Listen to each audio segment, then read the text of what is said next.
Elsewhere, tensions escalate between Ukraine and Russia as the former now uses British Storm Shadow missiles against Russia, while the latter fires an ICBM. Against this backdrop, reports suggest possible ceasefire talks between Vladimir Putin and Donald Trump. Yun-kyung has the latest.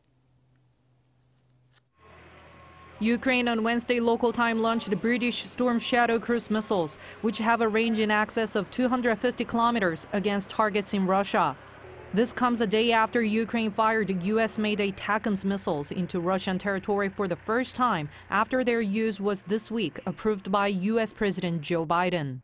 British newspaper The Daily Telegraph reported that fragments of Storm Shadow cruise missiles were found in the Kursk region, where North Korean troops are deployed.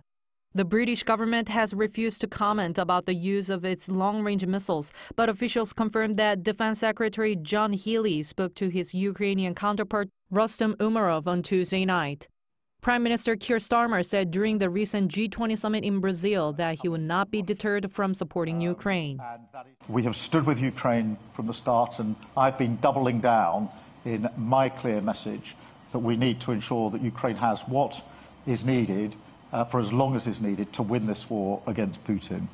While the U.S. said Wednesday that it would support Ukraine with anti-personnel landmines in a reversal of its current policy, 5 current and former Russian officials told Reuters that Vladimir Putin is willing to discuss a Ukraine ceasefire deal with U.S. President-elect Donald Trump on the condition that Ukraine abandons its ambition to join NATO.